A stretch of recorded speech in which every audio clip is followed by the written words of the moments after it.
नाज़िर, मुल्क में corona virus सबब अधिक 43 ॼणा फौत थी विया। 24 कलाकनि दौरान 4,323 नवां केस ज़ाहिर थिया आहिनि।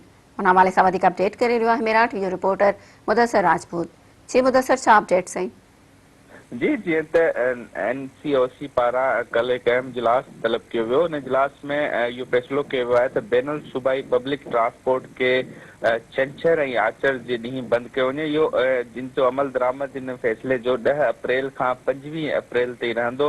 पंहिंजे नाज़रीन खे इहो ॿुधाईंदा हलूं त हिन वक़्तु जेके नेशनल कमांड ऑपरेशन सेंटर पारां जारी कयल अंग अखरनि मुताबिक़ गुज़िरियल 24 कलाकनि जे अंदरि 43 अमवात रिपोर्ट थियूं आहिनि ऐं सभ खां घणियूं जेके अमवात आहिनि उहे ख़ैबर पख्तूनख्वा ऐं पंजाब में रिपोर्ट थियूं आहिनि। हिन में 43 अमवात में जेके 7 अमवात आहिनि उहे वेंटिलेटर ते पेशेंट आहिनि, उन्हनि जी रिपोर्ट थियूं आहिनि। इन सां गॾोगॾु 4,323 जेके आहिनि कोरोना टेस्ट जेके पॉज़िटिव आया आहिनि ऐं मुस्बत केसिस जी जेकी शरह आहे उन में बि वाध थींदी पई वञे। 9.96% जेके मुस्बत केसिस जी शरह अची वई आहे। पंहिंजे नाज़रीन खे मुस्बत केसनि बाबति थोरो ॿुधाईंदा हलूं त अगरि 100 केसनि मां 10 ॼणनि में कोरोना पॉज़िटिव अचे थो त उनजी शरह 9.96% अचे थी। हिन वक़्तु जेकी सूरत आहे त गुज़िरियल 24 कलाकनि जे अंदरि 35,000 खां मथे टेस्ट थिया आहिनि ऐं उन में 4,323 ॼणनि में कोरोना पॉज़िटिव आयो आहे।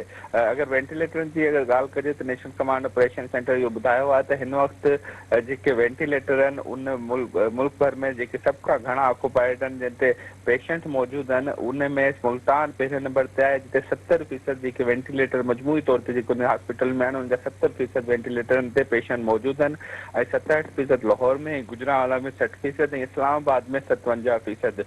साॻी रीति ऑक्सीजन बेड जो अगरि पंहिंजे नाज़रीन खे ॿुधायूं त गुजरांवाला में 85%, गुजरात में 78%, पिशावर 75% ऐं सवात में 64% जेके ऑक्सीजन बेड आहिनि उहे ऑक्युपाइड आहिनि। हिन वक़्तु मजमूई तौर ते मुल्क भर में जेके एक्टिव केसिस आहिनि उन्हनि जी तादाद हाणे 61,450 थी चुकी आहे। ऐं इन सां गॾोगॾु इहो पंहिंजे नाज़रीन खे ॿुधाईंदा हलूं त हिन वक़्तु जेकी गुज़िरियल काफ़ी महीननि खां वठी गिलगित बल्तिस्तान, आज़ाद कश्मीर ऐं बलोचिस्तान में कोई अहिड़ो पेशेंट न आहे जेको वेंटिलेटर ते हुजे। सूरत मुसलसल ॿिन्ही सूबनि में ऐं आज़ाद कश्मीर में इहा बरक़रार आहे त उते को बि अहिड़ो पेशेंट न आहे जेको वेंटिलेटर ते हुजे। जॾहिं त जेकी तशवीशनाक जेकी सूरत आहे उहा इस्लामाबाद, पंजाब ऐं ख़ैबर पख्तूनख्वा में अञा बरक़रार आहे। जी मुदस्सिर, जी मेहरबानी।